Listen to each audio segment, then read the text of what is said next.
Against the Ropes podcast. Wow, went back against the rope. He's desperately trying to There's turn ropes, it up. number one. Ali won't extend himself while Lyles against the rope. But Ali fell twice.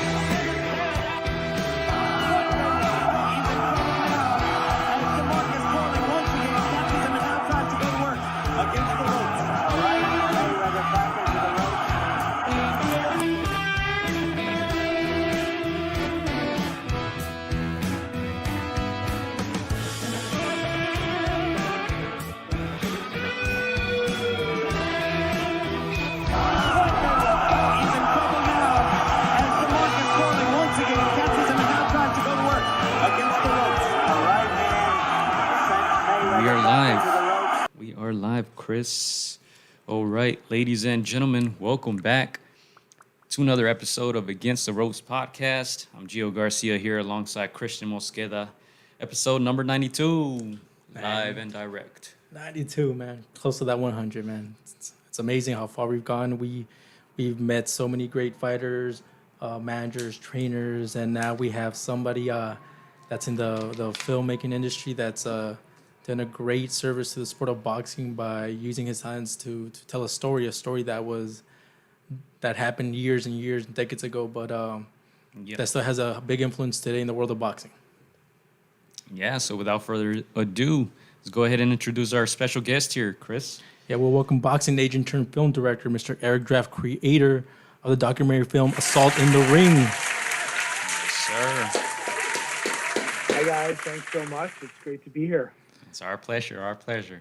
Yeah, first of all, thank you for taking this interview, meeting with us, joining us. I know you're out on the East Coast, very busy, but thank you for taking this interview and shedding light on your documentary, which we caught up with it. We saw it a couple times now. We had boys' night and we watch it, and we're just in awe of the events that happened then, how it happened, how it has lasting effects in the sport of boxing. So like me as a storyteller, as a journalist, we know it takes a person to decide, I'm going to, dive into this, uncover what I can, try to tell a story. So, let's get into it. Let's take us back to 1983, Eric. Tell me what was going on, what was expected of this bout. It was Billy Collins, undefeated prospect, taking on a journeyman, a game fighter. What was expected in that fight? Well, it was one of those magical nights at Madison Square Garden. Now, granted, I wasn't there. It was June 16th, 1983, and it was actually Roberto Duran's birthday. So happy almost birthday to Hansa Stone. And he was fighting Davey Moore, and the Garden was electric. And back in the early 80s, and throughout the 80s and a lot of the 90s, the Garden is the mecca of boxing. It was just electric, and everybody who was anybody, not just from boxing but from the world celebrity, was there. And Billy Collins was going to fight Luis Resto, and Billy Collins was this good-looking Irish kid. He was undefeated. He was what a promoter's dream in the sense he was articulate, he was respectful, and he was going to fight Luis Resto, and this was like the night where he was really going to put up or shut up, so to speak, because he needed to get through guys like Luis Resto. And Luis Resto was just a durable opponent, hard, a skillful fighter, but not a hard hitter. But really talented fighter and athlete. But he was like what we call, a journeyman. At this point, he would, his record, I think he had, 6 losses or something. I'm not sure. I don't remember exactly what his record was at this point. But he certainly wasn't the favorite. Billy Collins was going to win, like he always did. And what happened was a big upset, a terrible tragedy. As the fight progressed, Billy Collins looked like he, was getting, hit with stones, and he looked like he had elephantitis by the end of the fight. His eyes were so swollen, and Resto was declared the winner. And at the end of the fight, his trainer Panama Lewis lifted him up into the center of the ring. And Resto went over to the corner of Collins to, basically congratulate him and say, good fight. And his father, Billy Collins Sr., who was a fighter from the 50s, and one of those, he was a fighter that almost made it. Mm-hmm. And that's another topic about fathers and sons in boxing, which I find really fascinating, is that a lot of times when the fathers don't make it, their sons exceed their expectations, and fathers really want their sons to get in there. If you look at like Floyd Mayweather, and the list goes on and on. But anyway, his father grabbed the glove of Resto, to shake his hand, and realized that there was something askew, there was something missing in the glove's padding, and he said, the gloves, there's no padding in these gloves. And Resto looks over to his trainer, Panama Lewis, and Panama Lewis goes, those are the gloves they gave us, those are the gloves they gave us. And what ensued after that was a terrible tragedy on so many levels. Collins would have, what doctors would say was permanent eye damage, and less than 8 months later, he killed himself. He drove his car off a cliff. Some people said it was because he couldn't see. Some people said it was because he was so depressed he drank alcohol. There was a couple other theories, but regardless, his life was over. That was the last time he ever fought. And Resto and his trainer Panama Lewis would be found to have tampered with the gloves, and they were found guilty. They were sentenced to jail. They were banned from the sport of boxing for life. And 25 years later, I found Resto living in the basement of a gym, unable to escape his past, and proclaiming his innocence. So a buddy of mine, a great friend and executive producer, Barry Murphy, who was an Irish guy, and liked the story from Billy Collins' side, I said to him, let's do a documentary. He goes, well, we've never done one before. Nice. I said, it's okay. I had a little bit of a background from the news business and obviously news stuff from boxing. And we made this film. And that's how the film started. That's a little background of the story. And, the film went on to do very well. We got a rough cut somehow to on the sideline of a women's lacrosse game in Westchester to an executive at HBO Sports, and they aired it. And, we got lucky. We won the Emmy that year against all of the... Nice. Which is behind you, right? 7 or 8 of the 30 for 30s. Yeah. 2010 was it was released in 2009, but it was the 2010 Emmys, sports Emmys. And, the rest is history. And it's had a lot of impact on everybody that was involved, including myself. And that Emmy is behind you, right, Eric? Somewhere there in your... Yeah, actually it is. I didn't stage it. I have it there on my desk to motivate me when I, every time you do one of these projects, including the one I'm doing now, there's a moment where you're just like, oh my God, this is just the worst piece of crap. And that certainly happened when I was doing Assault in the Ring or making Assault in the Ring. But at that point, I didn't know that was just par for course. I just thought it was done. And, as it turns out, and as we kind of turn the camera, on ourselves in the filming, you see that there is a moment where there's a change in the storyline, and we had no choice but to make a different direction in the film. First of all, I want to say congrats because it's a very good documentary. Yeah. Like Chris said, when we opened up the show, we watched it a couple of times. And Chris had watched it before.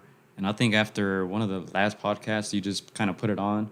And I was glued to my seat, right? And we also watched it with some of our friends who are not really into boxing, and they were glued to their seats. So for anybody who has not watched this documentary, we highly recommend it. Assault in the Ring. You can find it virtually anywhere now on any video streaming platform. We watched it on YouTube, right, Chris? Yeah. So, man, we highly recommend it if anybody hasn't watched it. Well, technically, it's not supposed to be on any video platform. So we'll have to, after this podcast, it might not be as available as one thing. Okay. But it is it will be on a. It'll most probably be on a major network pretty soon. Hey, there you go. Yeah, just echoing Gio's sentiments. Yeah, congratulations. It's not an easy feat to win an Emmy, and so congrats on that. Again, it's storytelling at its best. It's we always say boxing is about stories. It's about what these men go through inside that square circle, and presenting it in a compelling way, where it influences or where it touches other people. And so I'm gonna start with my first question on the documentary. We talked about how you met Luis Resto in a dilapidated basement. How did that I don't want to say friendship, but how did that relationship come to be? Because you said in the beginning of the film you wanted to, you trusted him. You felt that he was maybe maybe he wasn't the one that was at fault completely, and so you believe in a way in his innocence. Can you tell me a little bit more about that? How that started? Sure. So I had worked as a journalist for some years, and when I left journalism, I got into boxing. And I remember going to my first boxing show, and a friend of mine was like, "Do you want to go to a boxing show?" And I was like, I've never been to one. And I went, and I was floored by the gladiatorial nature of the sport, the characters, the cigars, the women in the hoochie mama dresses, and skirts and outfits. It was the wise guys, the whole thing. And I was just like, is this real? It was actually in Yonkers, New York, in a field house at Yonkers Raceway, where when they weren't putting on boxing shows, they were selling the horses there. So anyway, getting into boxing, I met the promoter that night, who was named Joe DeGuardia, still a good friend of mine, a local promoter here, dynamite guy. And I said, I'd like to work in boxing. And he said, "Oh, okay. Well, what's your experience?" I said, "Well, I was working at Fox, and I worked at CNN." He goes, "Oh, you could do PR." I said, "Great." So I actually left the job at Fox News and ventured into boxing. And I didn't know at that time that what that meant was go rent a van, pick up this guy at the airport and bring him to the motel in Yonkers.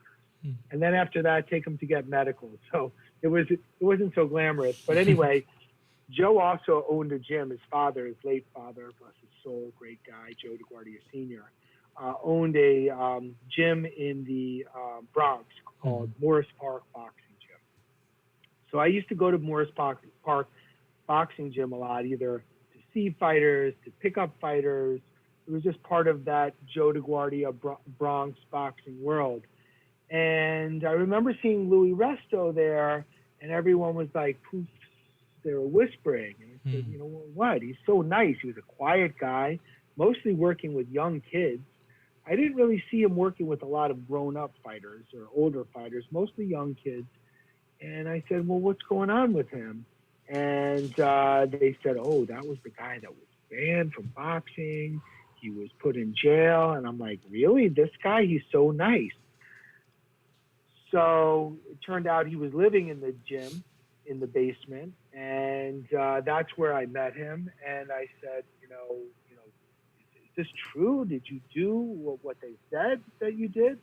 And he said, he said, no, it's not true. And that's, and then the journalistic instincts I had and seeing a great story or potentially, I really set out because I wanted to set him free. That other movie that came out not too long ago, about the fighter that was jailed for a long time. I forget the name of it. I thought maybe this would be this documentary that would show him to be innocent. So that's how I met him, and that's what I thought at first. Okay, I think you're thinking of Hurricane, right? Oh yeah, Hurricane. That's right. He's the one that was jailed for a long time, justly imprisoned. And then they found him to be innocent, I believe. Yeah, Wesley Snipes, I think. Played him. Okay, cool. Yeah, so you Hurricane Carter. Hurricane Carter. There you go. Yeah. So you venture on this journey, not believing or feeling like he's an innocent guy. And Should I play that clip? yeah, let's Because play it. I did have that clip ready because you did mention, like Chris said, you thought possibly he wasn't 100% at fault. You thought you were maybe going to bring justice to this case, right? Not necessarily believing that Luis Resto was 100% guilty. And then, like you said, turn of events, right? And I do have a question about that, but let's go ahead and play this audio clip real fast. Confession had been declared inadmissible in the 1986 trial. No one had ever heard them. After months of digging through files, I found the transcripts of the conversation that day. Louis had been lying to me. I confronted him outside of his sister's apartment. So that's a clip from the documentary. Man, what was that like when you thought you were doing this project that was going a certain way, and all of a sudden, you find that out that he had admitted to it, that he did something wrong. I was really upset because you meet Yeah. Louis and he's a really sweet guy. You kind of want to believe him, right? Yeah. I wanted to believe him 100%, and he's so he's not a man of a lot of words, and his words are simple, and he he really maybe he got to 4th or 5th or 6th grade education, maybe, and so when I found those transcripts, and those were recorded on what's called a NAGRA device, an undercover detective had it as a secret undercover recording, concealed recording. And when I found those transcripts, I was like, oh man, he's been lying to me. And I was really upset. Well, first of all, I was upset because, he wasn't following the script. The script in the movie was supposed to be, I was supposed to be setting this guy free. Yeah. And then all of a sudden I found out, wait a minute, he's guilty. So what I realized is that, and then I went and I confronted him, and he cried. He cried, and he said, and he says this classic line, which I don't know if he knew or realized it was a classic line. He was like, I could have been someone. I could have been the champion. It's kind of like from, On the Waterfront. I could have, Brando saying I could have been a champion. Raging could have Bull, been yeah. a contender. So at that point, I felt bad for him, but I also knew he was broken, and I didn't want to break him anymore. I didn't want to just make him film. It's like, okay, you're guilty. How guilty are you? I'm going to make you feel so guilty. I wanted to, in my own way, try to say, well, you know what? Maybe there's a way that you might be able to save your soul. Yeah. And, in all religions, all spiritual like and ways, confessing and asking for forgiveness is something that can change you and be cathartic. And I said, well, would you go and talk to him? And he was living with this burden and this lie, and I knew he didn't want to lie. And going back to the original crime, if we're going to go there, I don't think he would even want it to go in there with padded gloves. But I think that there was too much pressure at that point, and he was not equipped to defend himself against the forces that put him in that position. So I really think that I was going to try to help him and try to save him, and that's pretty much what I did. And some people took shots at the film. Oh, you took him on this pity potty trip, but really he couldn't set up some of it himself. And I said, do you want to do that? And that's why I filmed myself saying, do you want to go? Let's go down and let's find out. Yeah, so real quickly, they said Denzel here. Denzel Clyde from ComicsVet, who's a film person. They said it was Denzel.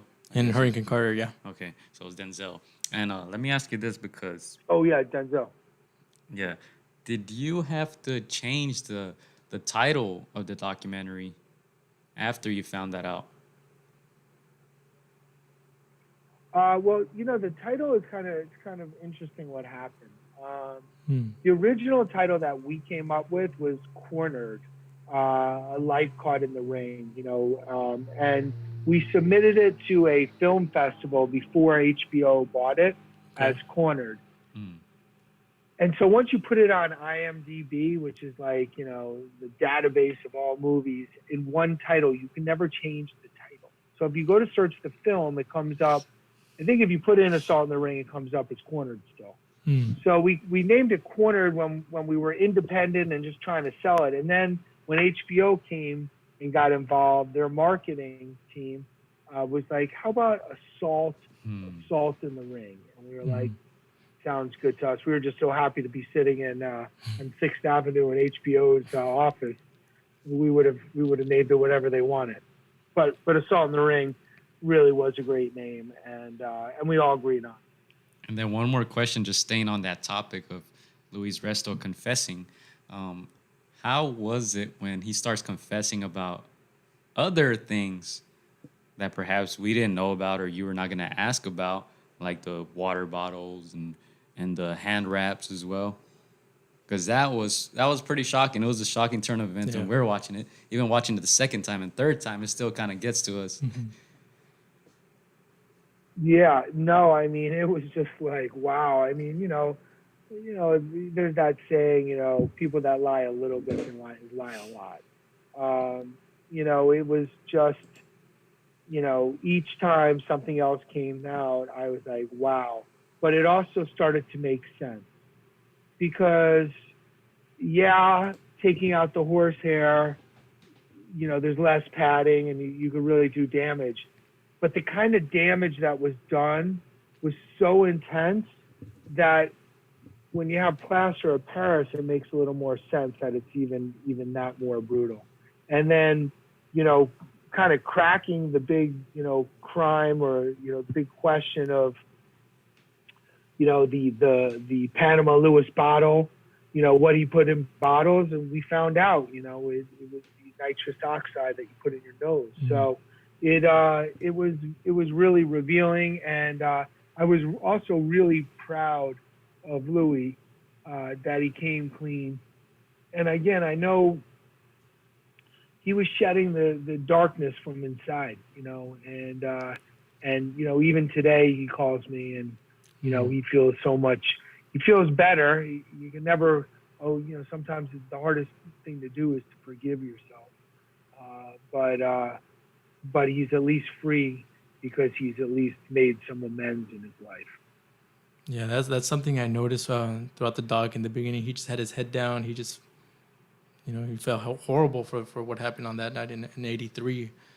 And after that confession, I mean, like you said, you never feel completely better, but there was a weight lifted where he could at least, walk with a little bit more sense of self, sense of forgiveness.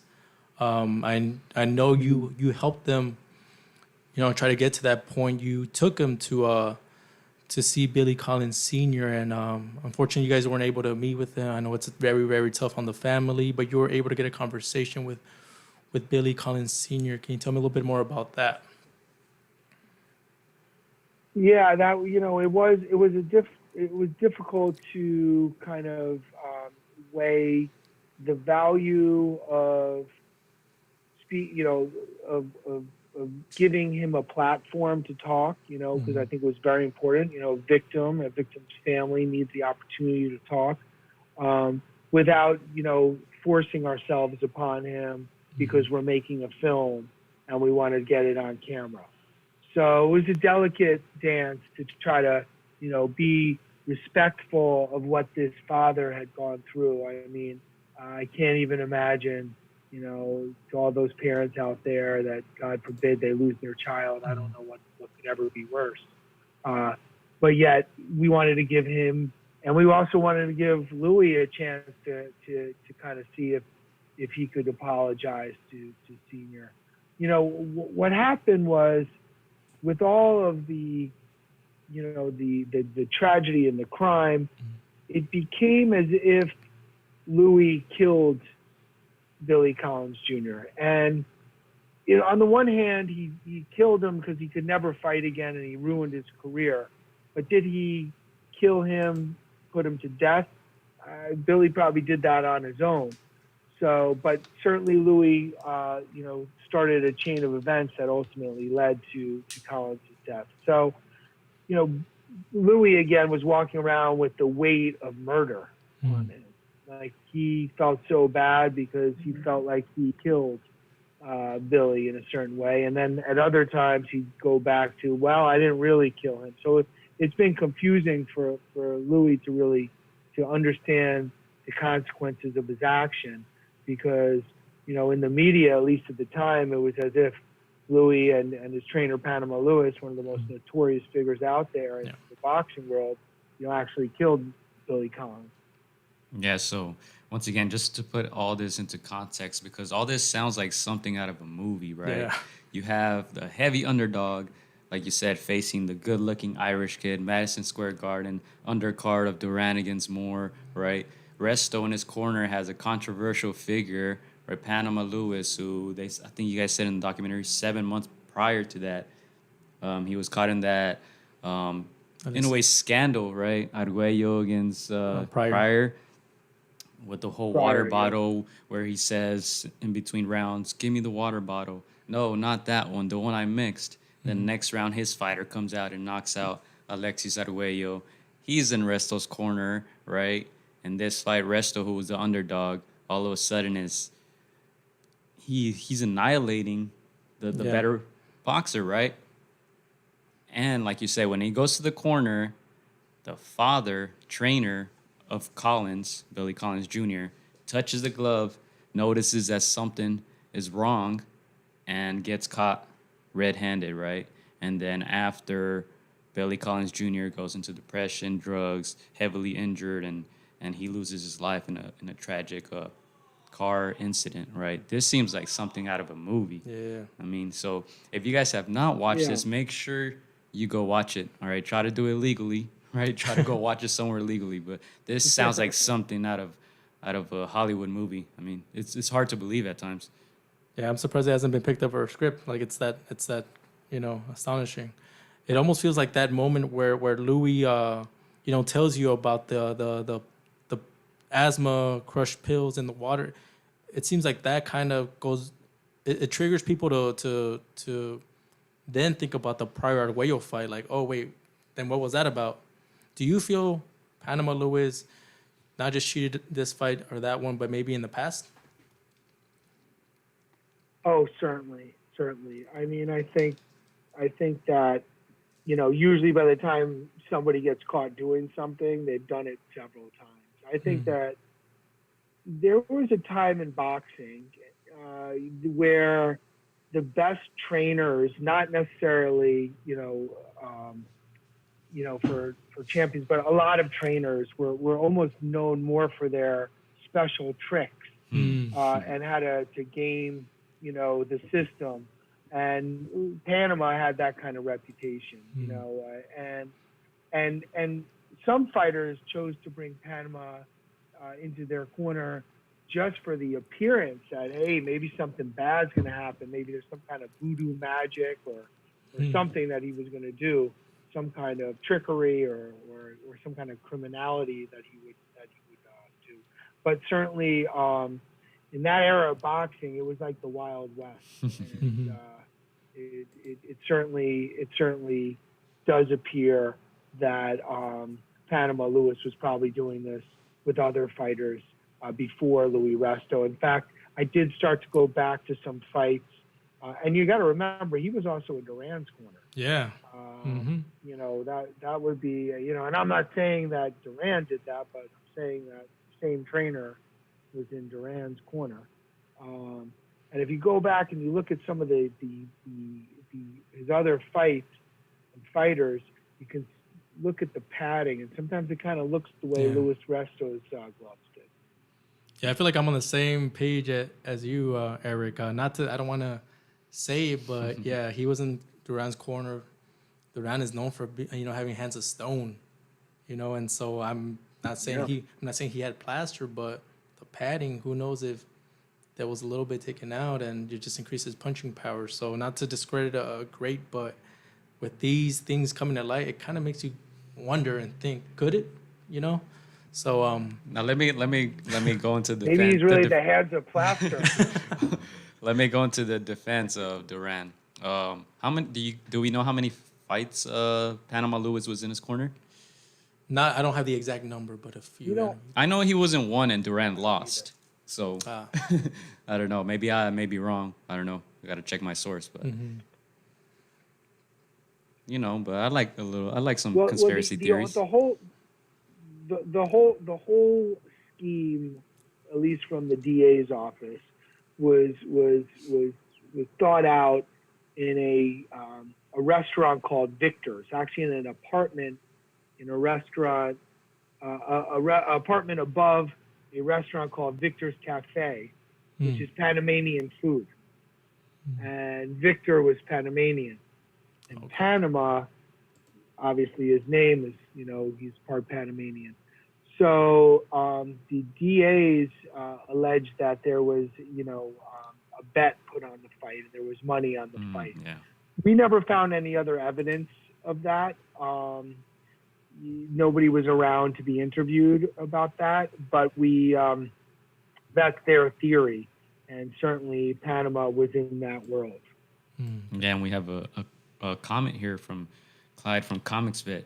He says, it reminds me of Tito Trinidad because he was caught with some illegal raps in the Hopkins fight. His trainer father said he was always rapped. He's always rapped him that way. It explains his quote-unquote power to me. Man, let me tell you, I think everybody does some type of trick to get ahead, honestly. Yeah. That's just me. I don't know. To me, I was a little bit surprised with the amount of respect that Luis showed to Panama in a way. Like in the doc, he would still say like, "Oh, he was the best. He knew his tricks." Like, it kind of just makes me think, maybe Luis was an average fighter, but through the tricks that Panama Lewis did, he just made him better. He made him win. He made him, and so in a way, he's a little grateful for getting those wins that he would have otherwise not gotten. And so, even years removed from this, I'm still surprised that he still, in a way, takes highly of him. If that makes sense, Eric. The relationship between a trainer and a fighter is so strong. The trust that a fighter needs to have for his trainer.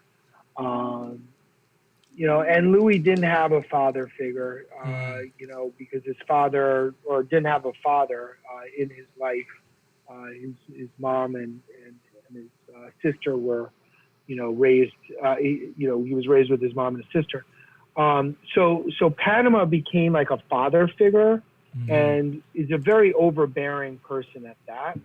And so when they finally meet after all of these years, and before we went into that shoot, and if you watch that scene where we walk in Florida, and it's a long shot because our DP, James Fideler, who was amazing, shot this whole scene.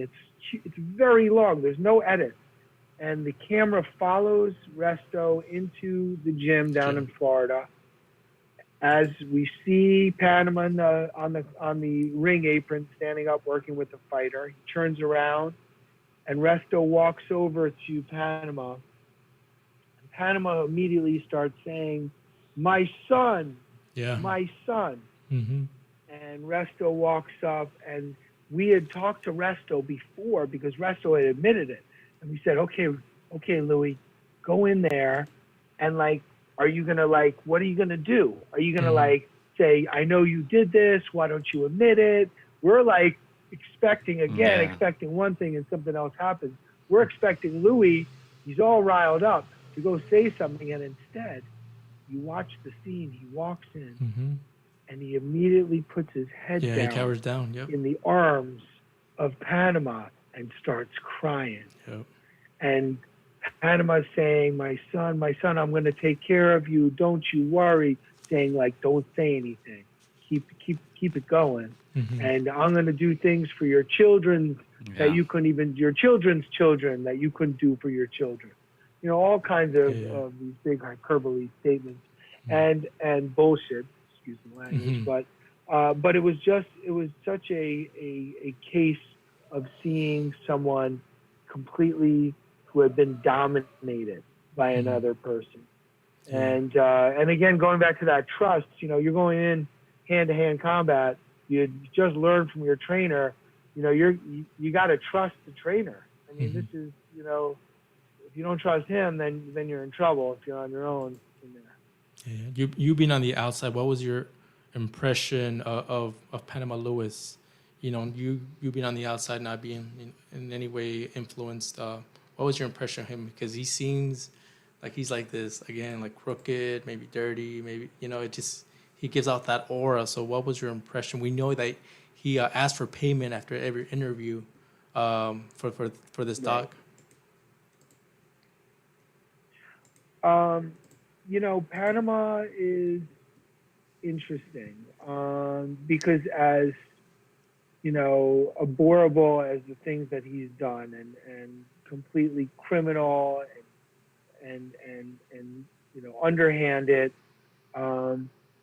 like a lot of, con men and people like that, there's a likable nature of his character, not his character, but the way his personality. So, he's somewhat intimidating at first. I was intimidated. I didn't know what to expect.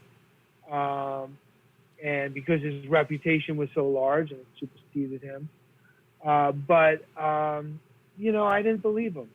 I went along with him because, there's that fine line making a film where, I'm not going to start saying, well, I don't believe you. I don't believe you. I mean, I wanted Resto to kind of get there. And if he didn't get there, well, it's a documentary. You can't write it. If you didn't get there, you didn't get there. As a filmmaker, all I could do was kind of like say, all right, do you want to go down? Do you mind if we film it? And that's what we did. And yeah, I did pay Panama when I saw him because he wouldn't spend any time with us, or he'd be like, hey, what about something for me? I need to, if you want to do an interview, and I felt like if I'm going to do this, because I needed to talk to him, then I was going to film it and show everybody. And I'm glad I did. I wanted to be as transparent as possible. Yeah. Let me ask you about that because we feel like you had all the right people, and I think you mentioned this, Chris, too. Yeah. When we were just watching this documentary, you had all the right people. It seemed like giving you interviews and information. You had detectives. You had family members. You had Resto confessing to things that we didn't even know about. So how did you guys manage to contact everyone and have them participate, in this documentary? Well, there were people that we interviewed that aren't in the film. That's what happens. You wind up doing these documentaries, and you interview so many people that actually don't even make the final cut. But it's kind of like a puzzle, and one interview leads you to the next. So, and so it's a lot of putting it all together, one after the next after the next. But there were some people that were in the film, I can't remember if Johnny Boss, who was a tremendous, brilliant boxing mind. He's passed away. He was in it. And we shot at Jimmy Glenn's restaurant, bar, and, unfortunately he passed away recently. So it was just a matter of connecting the dots. And really, you let the film takes on a narrative of its own, both in the field and when you're putting it together in the edit. A project I'm working on now, one thing leads to the next, and it's not always exactly where you thought it was going to go. So, it's you let the film kind of drive itself in the field a lot, and also once you get into the edit, then you need to kind of reassemble, let it flow. Yeah, one of the major stories was the lawsuits, in part by Billy Collins' father, who did not want to be part of the film. Yeah, who did not want to be part of the film. There's talk in the boxing realm that maybe he kept Billy from fighting because of the $65 million potential earnings that he could have got from the lawsuit. Do you feel like that's the reason why Billy did not fight? Because as we see in the documentary, Bob Arum, the promoter, offered Billy Collins Jr. fights. Can you give me a little bit more insight on that? It's hard to really know, and it's just, speculation. If you're suing New York State, for, I think it was like $65 million, you want to show that, he's lost his ability to fight. You can't say, oh, yeah, I need $65 million because he's finished his career, but he's still fighting for $10,000 or $15,000 fight. So I think it was a combination of both, listening to maybe legal advice that said, keep him out of the ring. And, certainly he saw this as a big, big payday. I mean, the house that he lived in and that Billy grew up in is, it's sadly, it's a tiny, tiny little house, and as his friends talk about in the movie, it got so cold they needed to put plastic on the windows. So the idea of $65 million, was overshadowed the idea of his son getting back in there to box. So, I could see why maybe he held him back. I don't know for sure. Again, it's just speculation, but I don't know. Let me tell you this: I would hold it back. I'm not fighting for at the time $65 million. Yeah, in the 80s. So. Now, I'll take it now. Yeah. We could do an interview about the $65 million. The thing is that regardless, of his motivation for not taking fights, I feel the fact that that the family never got awarded anything is an injustice. Yeah. I think that the Collins family did. I think that New York State Athletic Commission, they were sloppy that night. They walked out of the room. Yeah. They neglected to oversee the wrapping. And I know you guys have been around boxing. If you've been behind the scenes of boxing, really those supervisors, their job is to watch you wrap and to get gloves. I don't know what else they really do. And then they bring you out, But if they fail that basic, function, then what were they there for in the first place? So I think that there was not justice there. And I think that was like, just major salt to the injury for the Collins family. Yeah. And then also just thinking about all the stuff that they were sloppy with, like you said.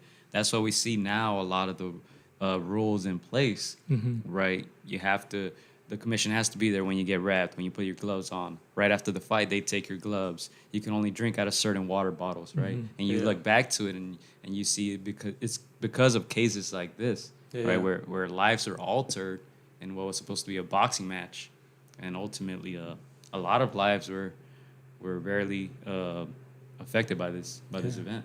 Yeah, just to piggyback off of that, I know you interviewed the referee in this match. Did he mention anything about not checking the gloves? Because they check them now. But did he not touch on the gloves? And I'm sure he would have felt that there was missing padding then. He said he touched them after, not before. I'm not sure. I don't know if you can answer that, Eric. It's once they're in the ring too, the adrenaline's rushing. There's a microphone being stuck in the referee's mouth while he says touch gloves and get ready. I could see it not being caught right there. And then he did say after the fight he saw it was very evident. But then the chain of command, that was the defense of Panama's lawyer, at least. The gloves from the ring went to into the trunk of somebody's car, and then got driven out to a lab. Yeah. So they broke the chain of custody of the gloves, of the evidence. That was their defense. It was a weak defense, but hey, it is true. It was just sloppy. In today's age, as you guys said, the gloves are removed right away. There's a process for all this. Yeah. And so one of the interviews that I came across was Teddy Atlas. talking about, I think I saw this on your channel. Teddy Atlas mentioned what good came out of this, and he said very little. But one of the things that came out is like no other fighter will have to go through this.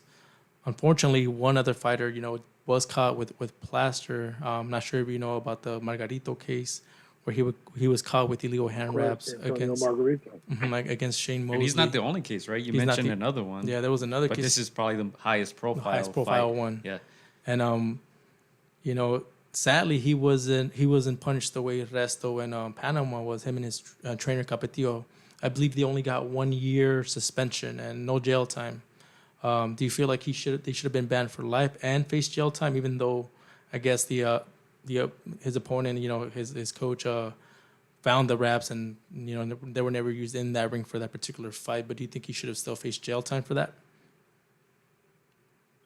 Well, I don't know all the facts. I do remember when that happened, and I remember reading about it. Certainly, it's a serious crime. Mm-hmm. Plaster of Paris is cast.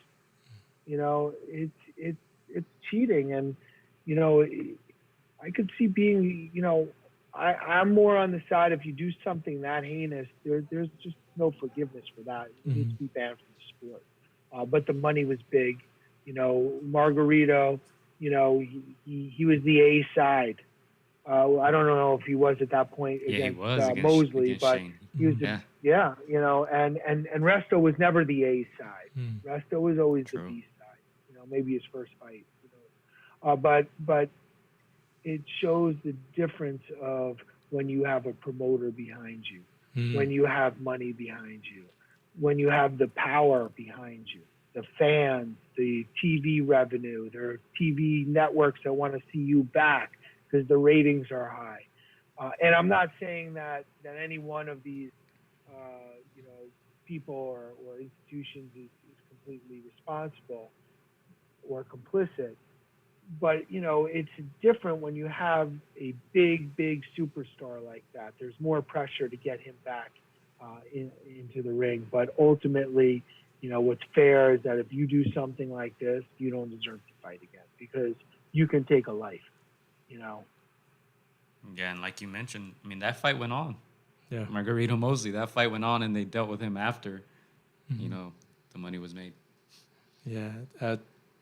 To me, it's just. I'm sure, and I used to when I was an agent, I did a lot of fights in Europe, and I was always with the opponent, and I didn't know what I was doing, and I was wrapping guys' hands, and nobody was around watching. I could have done whatever I wanted. Wow. I didn't. So in certain parts, the sport still needs uniform, regulations and safety procedures. Without a doubt.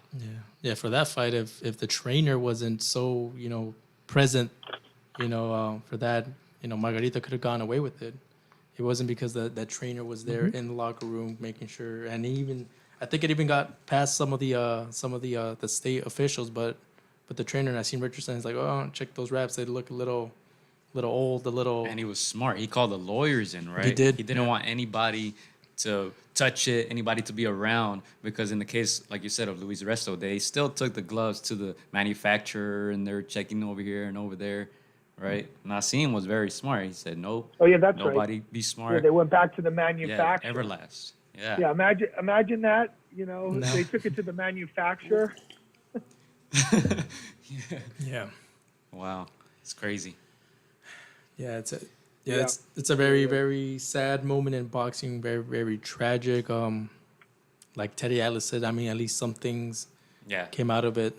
So no other fighters have to go through this, at least not in a bigger scale and such. But yeah, it's a very good documentary. It's heartfelt. I felt for Luis in the beginning, the first half. I was like you guys said, you almost want to believe him. Yeah. You wanted to believe him. Yeah. Yeah, but once again, I keep saying this. If you guys haven't watched it, go watch it. I'm going to watch it again, let me tell you, because it was that good. Right? But let's talk about some of the, before we go back to this documentary, let's talk about some of the other work that you've done, because you've done some work for 30 for 30, ESPN's, and you mentioned the No Mas documentary, right? Yep. No Mas. It was Roberto Duran versus Sugar Ray Leonard, and that was a really great film to work on because I got to spend a lot of time with both Duran and Leonard, and these two legends, and to really see how different they are, and how that moment in history defined both of them in a large part.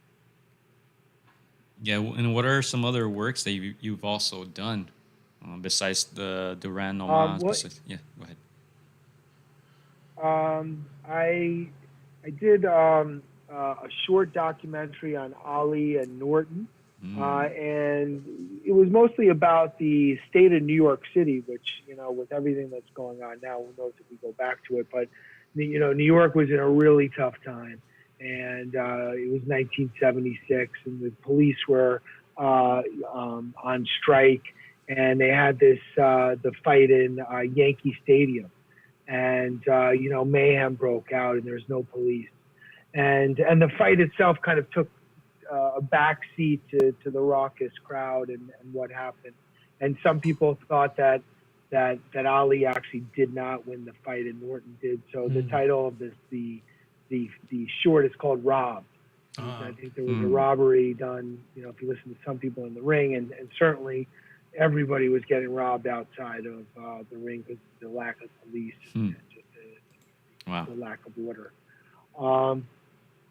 And I did another documentary for ESPN called Renee, which is about Renee Richards, who was the first transsexual to ever play tennis. She was born Richard Raskin, and she had a sex change and wound up playing as Renee Richards at the U.S. Open in New York in 1977. And that film is not just about her journey or his journey to become her and her journey to play tennis and break barriers, but also about the consequences of her decisions and specifically surrounding her son.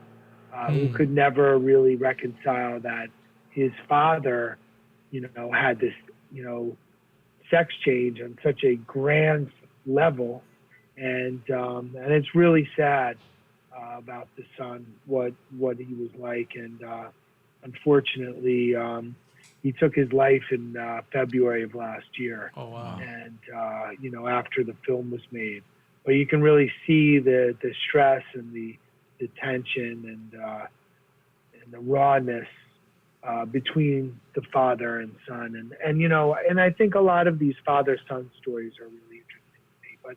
But there's these tragedies, and sports are this environment in which a lot of them either happen within the sport or right outside the outskirts. Yeah. I've also worked on a couple other films. I don't know if you guys ever saw Tapia. Which was on HBO Sports. Oh, wow. On Johnny Tapia. Nice. Yeah, that was a very talented filmmaker actually came to me with a rough cut, and I was able to kind of help shape it with him and get it over to HBO, and it aired there. And that film was really haunting. Again, I didn't do the film, but I think the filmmaker was great, and he captured Johnny Tapia. It was his last interview before he died. Wow. And it was just, it's gut-wrenching. It's gut-wrenching. Mm-hmm. If you haven't seen Tapia, I would definitely go out and see it. I don't know if I'm sure if it's all in the rings on these free sites. It's probably on the free site. But that was a great boxing film that I was lucky enough to be a little bit of a part of. And you also have some stuff in the works that you cannot talk about, right? Yeah, I do. I have another boxing film Okay. that's going to be on Showtime. Okay. And that I think is going to be, people are really going to respond to. It's been amazing. It's been exciting, and I got to tell you, Showtime's been amazing to work with. I've had the pleasure and the privilege to work with a couple networks now, and Showtime's got it right. Nice. I think a lot of people are consuming documentaries more than anything now. Yeah. Even if you go on YouTube, on Netflix, or any other streaming platform, HBO, Showtime, a lot of people are consuming documentaries. So that should be good whenever you have some info on that, you know. But before we get to I'd love to come back once that's out. oh, Hey, there you go. Hey, before we get to you, Chris, we have Clyde here. He's a film connoisseur. He says this documentary made me sad and shed a few tears for Collins during it. Very moving. I remember watching it when it came out. Wow, yeah. And that's the type of feeling you get from this, right? Yeah. Like at first, like Resto's kind of like the good guy that you want to believe, and then there's a lot of crazy details in this, and I'm sure you guys received more details kind of behind the scenes, like you said, the stuff that didn't make the cut. But I mean, it was a great documentary, honestly. Yeah. One of the things that kind of like kept going on after the documentary was, you know, the idea to try to get Lewis reinstated, you know, as a cornerman. You know, you know, he could never give up boxing. That's all he had. That was his life. That still is his life. He's still kind of, you know, on the peripheral of the sport, working with kids and training. But like, you know, how long does that crime, you know, how long does he need to pay for that crime?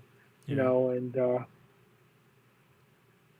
you know, he asked for forgiveness. He admitted it. You know, usually those are, he knows that it was wrong. You know, those are usually, you know, at some point, you know, maybe forgiveness, you know, or some kind of ability, not to forgive the crime, but to forgive the individual and let him go into a ring, you know, and work the corner. But then again, I also understand that, you know, like, you know, and Margarita certainly got off pretty easy. So, you know, it's tough. It's tough to know that a guy who you know, was probably in over his head, certainly made a bad decision. You know, he deserved to go to jail. He deserved to get banned when he got banned. But perhaps, you know, there's a time when we could allow some kind of opportunity for him to have a life again in boxing. Yeah. Has Louis appealed, or has he tried to, you know, made recently to try again for his license?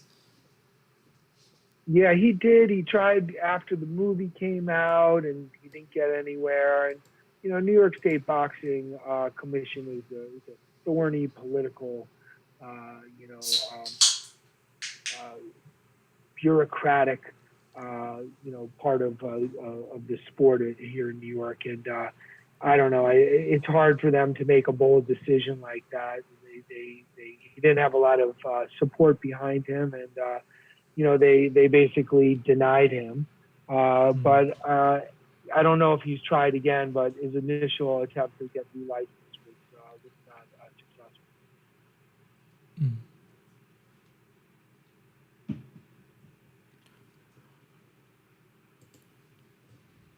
Okay, can you hear us, Eric? Oh yeah. No, Okay. Now I can. I didn't hear that first one. So a big part of this film was also his family and his sons. Is there an update on his relationship with his sons, with his grandchildren as well? Well, you know, interestingly, I follow one of his sons, Brian, on Instagram, and he's always posting his son, who is featured in the film as a little 2-year-old, who's now a hulking, athletic quarterback. Oh, wow. And so, you know, he's got the athletic gene, and, you know, it makes me think of something that Brian said during the movie. And it was interesting to see how the two sons dealt with their father so differently. And Brian said, you know, they'll call the Resto name again. The Resto name will be called again. And, you know, and I believe that, you know, and perhaps his son will turn out to be a, you know, big time quarterback. And even if not, you know, that family is going to, you know, someone in the family is going to do something big again. Okay. Let me ask you this, Eric. What was your biggest takeaway from producing this film? Oh, my biggest takeaway. It's a hard question. I mean, I learned so much, you know, both about making films and about the opportunity to ask for forgiveness and ultimately redemption. And I think my biggest takeaway was that things don't always appear, or things aren't always as they appear at first, and that sometimes the story underneath is actually even better than the story that you thought of in the beginning. Yeah, definitely. Yeah. And also, I want to send the best wishes and a shout out to Billy Collins' family, right? Yeah. I know his dad didn't want to be part of it, but the mother, I believe, and who was it, the wife? The ex-wife. Who did receive Resto and in a way forgave him, right? Yeah, I think that was a very powerful that moment. was big. That was touching, yeah. Mm-hmm. Eric, if I'm not mistaken, did Billy Sr. pass away just recently? I believe so. I believe he did. I haven't been keeping track, but I do remember hearing that. So unfortunately, he's passed on. He was quite old, back in 2009. Yeah. I know he didn't want to be in the film. Were you able to get in contact with him maybe after at all, off camera? I did. I spoke to him a couple of times, and he, for him it was so difficult as a father who had lost his son. He just, there was no justice for him, and ultimately, at the end, after and most people don't know this, and I'm gonna give you guys something that most people don't know, but at the end, after the film had been made, he called up and said, "I'll do an interview," and wanted money. And it was really conflicting for me because, I wanted him in the film when we were making it. I thought it would have been great, to hear him talk, although we kind of knew what he was going to say based on the phone conversation. But it was also really hard when he asked for money, and not a lot of money, but some money, because it just made me feel like how desperate he was, and I don't think he really wanted to ask for money. On the one hand, he wanted to be like, no money's gonna, bring back my son, he said, but yet at the end, he wound up asking for money, and I felt really bad about that. Yeah. That's like you mentioned before. The dynamics between father and son is one that's very prevalent in the boxing world, and you're right. Usually, the son exceeds the dad when the dad is there, ever present, motivating, pushing him. The child learning from the dad's mistakes and just going farther. How far do you think Billy Collins Jr. would have gone if things were on even playing fields that night in Madison Square Garden?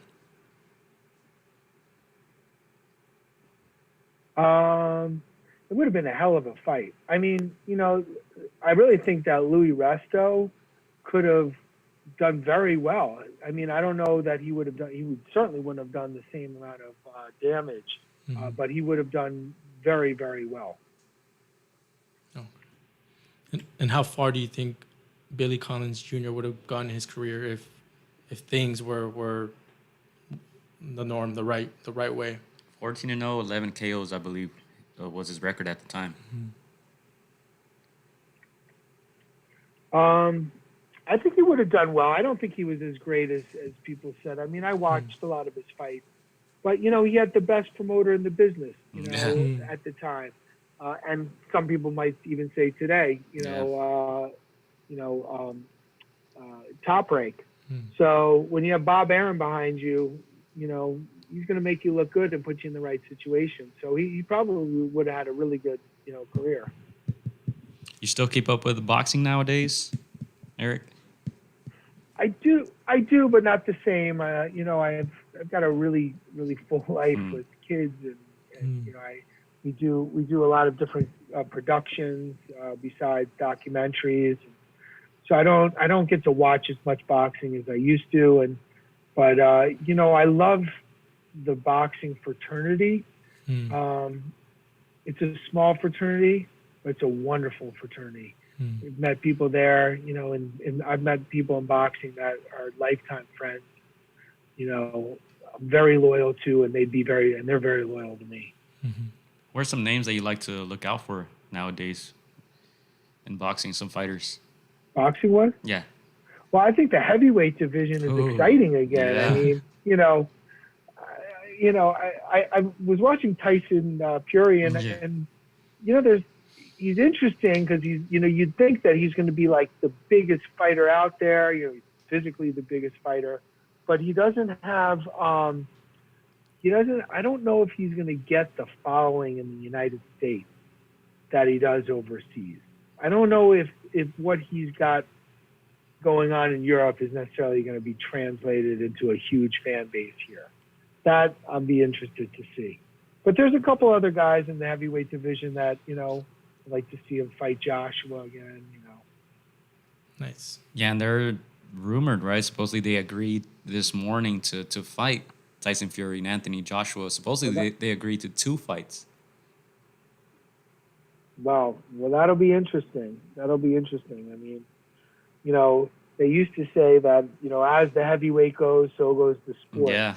And, we'll see. Although, there's nothing like, really great middleweight. Look, if there's an exciting fighter, it's they need to be able to transcend the ring, the sport as well. Mm-hmm. Eric, when picking a project to do, a documentary to do, what is it that you look for that hooks you and you're like, okay, I gotta do this?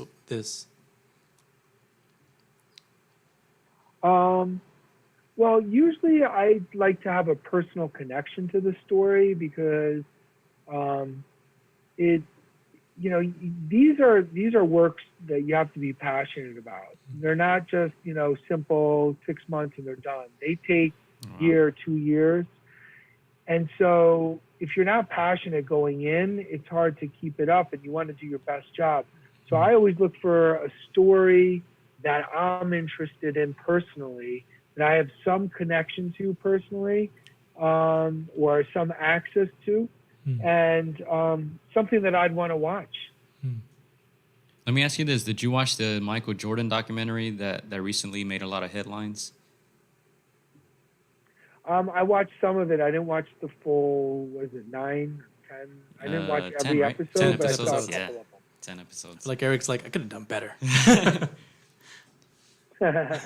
Yeah, I don't know. I mean, I think they were very well made, and my hat's off to Jason Herrera who directed them. Nice. I think that they were well made. Jordan is a fascinating guy. He hasn't been on TV a lot at all. Yeah. So seeing him that much on TV was like, wow. It's like dusting off this relic and bringing him out. Everybody's going to be like, oh, and he wasn't really, his corporate image wasn't really, I think we pierced the veil a little bit. We saw the real Jordan was very competitive, a guy with a chip on his shoulder a little bit. But I wasn't a huge Chicago Bulls fan. I was always a Knicks fan. But it was well done and good for the industry. You still keep up with basketball and the Knicks? It's a very hard team to follow. They're just, last season was just painful. But I grew up, my dad was a Knicks fan. So, being from New York, you kind of follow what you're first, you're introduced to. Oh, yeah. It must not be so cool nowadays to be a Knicks Where are fan. you guys based, by the way? We're in the LA area, Long Beach, California. Oh, nice. Yeah, so great. we're Laker fans, so we've been lucky ever since we started watching basketball. We've been very spoiled. Oh, yeah. Yeah. Eric, I have a question. If you can document or do a story on any present or past historical or athletic figure, who would you like to have covered?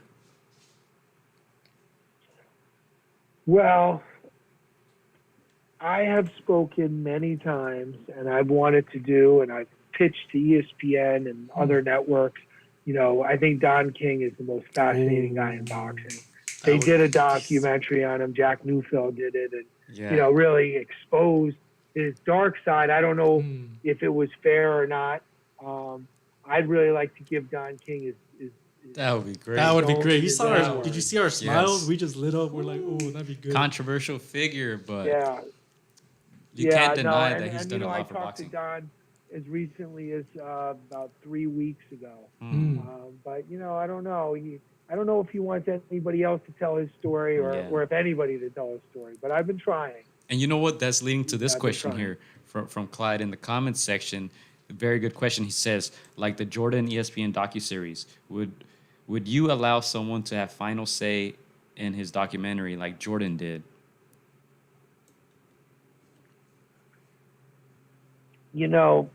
If it's a question of whether it's going to happen or not, then you got to give some of that control up. I learned that again in Salt in the Ring. This is a very collaborative art. This isn't like you go out and you make a film and you're the director and everything you say gets done. It doesn't work like that. Yeah. As a director, you kind of oversee everything. But if you got a network that's paying for it, or in this case, Jordan, who's the power behind everything, and you also made money on this, I was told, you just can't, live in a vacuum. So if you were going to say you could either make the Jordan documentary and, not have any, and make it with somebody else having final cut, or not make it all, I would make it with final cut. Yeah. Somebody else having final cut. And then they sat on that for 20 years, right? They sat on that footage for 20 years. How would you feel if you had this great documentary but you couldn't release it? Well, I didn't know that they sat on that for 20 years. You mean the interviews with it? I thought they were current interviews. Yeah, I think the interviews were more current, but all the footage, because they followed the last season. Yeah. What was it, 1998? 98. Yeah. Yeah. And I don't know. I'm not sure when they had it done, but I know they sat on it for a while until he gave the green light to say, "All right, go ahead and release it." Yeah, that does happen. That does happen a lot. And that's what makes a great documentary is like, when you can dust off that footage that nobody's seen, bring up, have access to somebody that nobody's talked to. That's the name of the game is, to have access to something that nobody's seen. Yeah. And then they've seen one side of it, never seen the other. And we're going to go to one last question here. Comics Vet says, at what point would it become just an autobiography compared to a documentary? Or Resto? for Donkey? Or in general? I think in general, he's saying. At what point does it differentiate between just a... Yeah, go ahead. Well, that's a really good question because, I think the age of the biopic, at least a lot of networks are kind of tired of that, the old History Channel biopic. So the way I like to look at something is a project is I look at the story that happened in history, and usually it's already done. It's already had some kind of resolution. And that story is never going to change. But the documentary or the movie is how do we tell that story and contemporize it? What voices are going to go back and tell that story, and how are you going to get there? No Mas, for instance. No Mas was this, this story that was 2 fights, and the second fight he says no Mas, and it's frozen in time. So I'm going to say, well, what's still not resolved today? And when I talked to Leonard, who's one of the greatest guys I know besides fighters, by the way, I don't know if you've had him on the show, but he is an amazing, amazing person. Whether you like his commentating style, his boxing style, whatever, as a man, he's a really good man. Yeah. And I've had the privilege to get to know him, and I was able to, and I'm not saying he's perfect, nobody's perfect, but he is a good man. And I was able to travel with him to kind of like, say, hey, what really happened here, and to try to get Duran to get on the same page and for once and for all say, hey, this is what was going on. So the documentary kind of had that thread, and the story was already done. So that's the difference between an autobiography and a documentary. Nice. And we're about a story that's already done. We're about an hour 15 in, Chris. So let's get our last questions off. I told you, Eric. Told you. Okay. Told you. He said we're gonna get tired of him in 30 minutes. Never. Go ahead, Chris. Okay, my final question would probably be, I know Gio kind of echoed his sentiments, but what's the lasting effect, or what's the lasting effect that, or the message that you want this film and as a whole your storytelling to show the world? For Assault in the Ring, the Yes. lasting effect, what should people come away with? I really want people to come away with their own, ideas and their own thoughts. So I don't really want to kind of spell it out for anybody, because I think everybody's going to see it and have their own takeaway. So, I'm more interested to hear what people come up with than what I came up with. Yeah. Let me give you one take on that then, since you mentioned it. To me, it seemed like Resto was more hurt that he lost his boxing career than how he affected others, honestly. That was my take on it. That's what I saw when I was watching it. But you know what? I want to thank you for joining us. Very intriguing conversation. I'm sure the conversation is going to continue. Hopefully we don't see any more cases like the Luis Resto one, like you mentioned, Chris. And let me tell you this, Chris has a bunch of notes here on his desk. Yeah, I didn't get to all of them. I've never seen this guy take notes like this. So that's how good this documentary was. Thanks, guys. This has been wonderful, and I'm really grateful that you took the time to talk to me. And like I said, look forward to coming back with our next project. Yes, Hey, sir. there you go. Ooh, glad to hear that. And once again, thank you for joining us. Thank you for taking the time to talk to the kids over here from LA. You have a great manner of telling a story, sharing this event that happened years ago, but that still, resonates now. So thank you for taking the time. We can't wait to see what other works you have in mind. We're already excited about, some of the pitches that you've had. But yeah, we'll keep in touch. When another project drops, we would like to bring you back, Eric. Okay, thanks again. Yeah, and then before you go, how are you still in New York right now? Yeah, I am in New York. I'm right in the epicenter of this nation's pandemic. And things I'm happy to report are loosening up, and I think hopefully the worst is over. Yeah, that's great to hear. We didn't get hit as bad, all right? So we're glad to hear that. You guys over there on the East Coast are doing well. And I want to send a last shout out here to the people in the comments section. Our boy Derek just checked in. He's over there in the East Coast, Pennsylvania. Shout out to Clyde. Shout out to Sean from Just Boxing. Thank you guys for joining us here. And once again, thank you, Mr. Eric. We'll keep in touch for sure. All right. Thanks again, guys. Chris? Take care. Any final messages? I'll give it to you, Eric. Anything that you want to promote, or any message out there that you want to put? Any you want to shed light on anything out there that's close to your heart? Not right now. I just, when soon enough, in the not too distant future, I'll have something, and I'll make sure to give you guys, a peek at it right away. Hey. All right. Thank you very much. I'm going to hit you with a round of applause one last time. Thanks so much. Make sure we can hear it. Take care. We'll keep in touch. All right. And that was Mr. Eric Drath. All right, Eric Drath. We're still on there. We're going to say our goodbyes shortly. But, yeah, man, intriguing conversation. Chris, I know you've been telling me about this for a while, right? You've been telling me about this documentary for a while, and you've been in contact with Mr. Eric for a while as well. So glad that, we were able to watch the documentary a couple times and kind of spread the word. We've been promoting this on Instagram and Twitter and Facebook and all that stuff lately.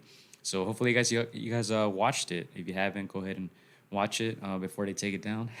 Right? But yeah, it was good combo. Yeah, no, it's one of those documentaries that just hooks you. You know that it's a good documentary when you feel for the bad guy, right? Yeah. I don't know who was the good guy and the bad guy, like Clyde said earlier. I don't know who I was rooting for, I think one guy that nobody was rooting for was Panama Lewis, just because he gives that aura. But other than that, you just kind of... Yeah, other than that, you feel for Resto, you feel for his family, you feel for the Collins family. Dude, I'm not going to lie, when he was talking about Collins Senior, I was starting to... It was going to get to me. Yeah. I felt it, but Yeah, it's a tragic moment in boxing. We try to say, just try to get the positive from tragedies. And so yeah, this is one of those stories that that does that. And so yeah, thank you to Eric for joining us Yeah. all the way from New York. Like he said, they're in the middle Dinner of that, time, man. Yeah. Dinner time. But yeah, it was a great conversation, and we can't wait to see what other works he has. I'm super intrigued for the Donkey. Hopefully, Showtime, somebody, picks him up and, takes his pitch. I'm sure he's gonna ask. Donkey's probably gonna ask 10 times more than than Panama's asking. But Yeah. that would be such a fascinating doc if it were ever to get made. Yeah, and he has something coming up for Showtime. Yeah. Before we start the show, I kind of asked him about it, and he said he couldn't really talk about it now, but he promised to come back, Yeah. when that's done. So that's pretty cool. Yeah, now we have, he mentioned a few docs that he has, it's Friday night. After Power, we could probably, check one of those out. Power Watch Party Friday. Yeah. And by the way, too, I think we're going to be back Friday. We're going to be back Friday doing a podcast. As you guys know, there were some fights yesterday that we still have to discuss. There's going to be fights tomorrow, Thursday. Mm-hmm. Magdaleno is going to be headlining. Is he the headliner or is it Greer? I think it's Magdaleno. Yeah? Yeah. Okay, Greer, the guy who carries the pillow into the ring, but that's going down live from Vegas tomorrow. So glad to see that boxing is back. Some people have tested positive. Some people have been told to quarantine. Right, Michaela Mayer. Mm-hmm. I believe one of her trainers is also a trainer for Shakur Stevenson, so he couldn't be in the corner. I think his grandfather was in his corner yesterday. Not like he needed any chess moves, but But yeah, we'll be talking about that Friday, and then we're also going to be discussing the potential fight between Tyson Fury and Anthony Joshua. They have said that they agreed to it. Eddie Hearn came out, Tyson Fury came out with a video. They said they agreed to 2 fights next year. We'll see if that happens. Then we're probably going to have our boy from the UK, Dr. Ooze, on the line joining us to discuss that UK boxing. And once again, like we've been promoting his show, he's been promoting us. He's our affiliate from the UK, so make sure to check out his podcast up on YouTube, Spotify, Apple Podcasts, all that good stuff. Make sure to follow him at Dr. Ooze Podcast on Instagram, Twitter, all of that. The links are in the description, so go show him some love and some support. We're probably going to talk to him Friday. We'll be back Friday. Like I said. Chris? Oh, just final words. It was a great episode. Can't wait to do another one. Bringing Eric back. Last words. Just rest in peace, Billy Collins Jr. Rest in peace to Billy Collins Sr. It's a tragic moment in boxing. They could have. I'm sure they could have gone pretty far. And Billy Collins, was a promising fighter. Again, you don't know how far, but you want to give him, that space that he did everything right, that a boxer that should do, followed the rules, trained hard. And so I can only say he would have gone far, and rest in peace, young man. Yeah, and just to kind of echo that, for me, what I take from it is just you never know. You never know, nothing is promised. This guy had a promising career, comes to an end at 22 years of age.